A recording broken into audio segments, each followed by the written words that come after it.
বাদারঘাট বিধানসভা কেন্দ্র BJP বদলবাই চংজা candidate Mina রানী সরকার চংবারি আওয়াইনানি পাইথাক সালি জোড়াও নগ্ন থাঙै চংবারি আওয়াইখা Osalo hasti kiringai chongbarini ni paithak sale jorao changori khawai lukurokni khano selak sanani bagai thungkholo ongkholaijak thungkorong bodoni tangfangsok krak salo 14 badarghat বিধানসভা কেন্দ্র BJP বদলবাই চংজা candidate Mina রানী সরকার নকনক থাঙै চংবারি আওয়াইখাতাই লুকুরকন পদ্মবুবারো vote রিনাবাগৈ কইমুবর নারখা লুকুরকনি বখাক্তি BJP বদনো হামজাক মনুগৈ বেলাইনো খা তংথুকলাইজাক BJP বদনি তাংফাংসক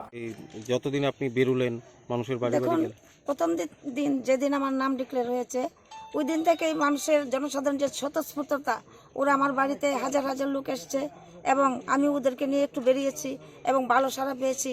আজ অবধি যা পেয়েছি খুবই ভালো এবং আমি স্যাটিসফাইড আমার যারা কার্যকর্তা আছে ওরাও খুশি ওরাও স্বতঃস্ফূর্তভাবে আসছে আর প্রত্যেকটা দিনই বিরোধী দল থেকে আমার দলে এসে সামিল হচ্ছে তাই আমি জয় নিয়ে 100% আশাবাদী। নির্বাচিত হলে পরে এলাকার জন্য কি কি কাজ করবেন তাদের প্রাধান্য কি দিবেন কি কি বিষয়ের উপর? দেখুন আমাদের বাদারঘাট 7টা বিধানসভার মধ্যে সবচেয়ে বড় আর এই 7টা বিধানসভার মধ্যে জনসংখ্যার দিক দিয়ে আমারটা বড় আর আমি চাইবো ওদেরকে নিয়ে ভালোভাবে কাজ করে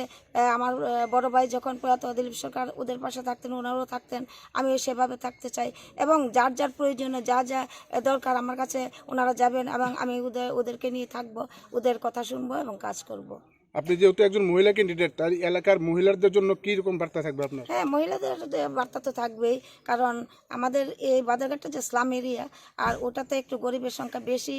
আর এখানে যাদের যেমন রাস্তাঘাট পানীয় জল বিদ্যুৎ ভাতা পিজি কার্ড 12 কার্ড এগুলি আমি